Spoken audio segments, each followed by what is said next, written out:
তিস্তা সহ নদী কেন্দ্রিক প্রকল্পে সহযোগিতা, ঋণ নেয়া অর্থের সুদের হার কমানো ও সুদ পরিশোধের মেয়াদ বাড়ানোর মতো গুরুত্বপূর্ণ এজেন্ডা নিয়ে চীন সফরে গিয়েছিলেন পররাষ্ট্র উপদেষ্টা।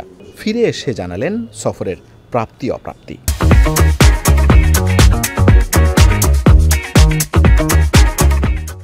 ঋণের সুদ হার কমানো এবং সময় 20 বছর জায়গায় 30 বছর করা, এটাতে কংক্রিট রেজাল্ট কিন্তু আমার পর্যায়ের মিটিংয়ে আশা করা উচিত। কিন্তু আসলে টেকনিক্যাল লেভেলে মিটিং হবে, তখন হবে। কিন্তু আমি এটুকু বলতে পারি যে শোধের সময়সীমা বাড়ানোর ব্যাপারে আমি বেশ পজিটিভ একটা তার অ্যাটিটিউড দেখেছি ফরেন মিনিস্টারের।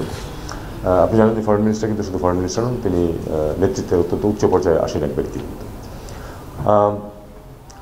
ঋণের সুধারের ব্যাপারে যেটা হিসাবে দেখা গেল যে আসলে যত মনে করা হয় যে চীনের ঋণের সুধার শুধু বেশি অন্যদের নয়, সেটা কিন্তু আমরা প্রমাণ অতটা করতে পারিনি। কারণ 3%-এর বেশি না তাদের ঋণের সুধার, অথচ অনেক একেবারে আন্তর্জাতিক ডোনর এজেন্সি যেগুলো আছে তাদেরও দেখা যায় যে প্রকৃত ঋণের সুধারের চেয়ে বেশি, 4, 4.5, 5 পর্যন্ত হয়ে যায়।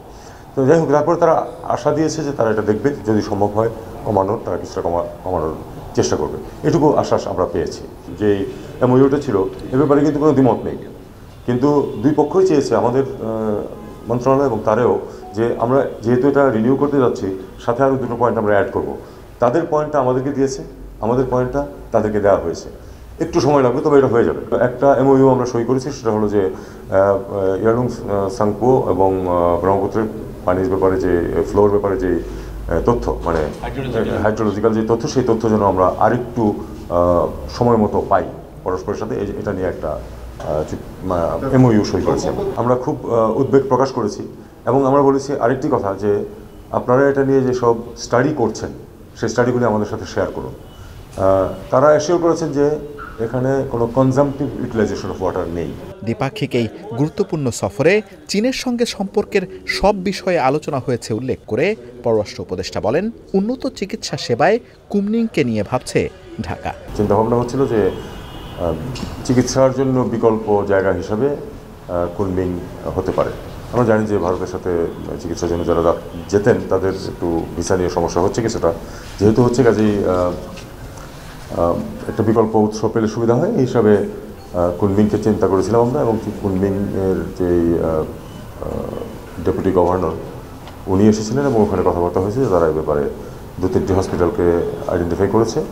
আমি বলেছি যে ভিসা যেন সহজ করা হয় এবং ভিসা ফি যেন কমিয়ে দেওয়া হয়, যাতে আমাদের পেশেন্টরা ওখানে গিয়ে সহজে চিকিৎসা নিতে পারে। একটি হসপিটাল তারা তো করে দিতে আমাদেরকে রাজি হয়েছে, বড় হসপিটাল, সেটার স্থান নির্বাচন নিয়ে কথাবার্তা চলছে। আমি বলেছি যে আমরা আমাদের হাতে সুন্দর জায়গা আছে হচ্ছে পূর্বাচলে, এবং পূর্বাচলে অনেক প্রতিষ্ঠান চলে যাচ্ছে এখন ইতিমধ্যেই, কাজেই সেখানে আমরা তাদেরকে স্থান দিয়ে দেবো, এটা বলেছি আমি।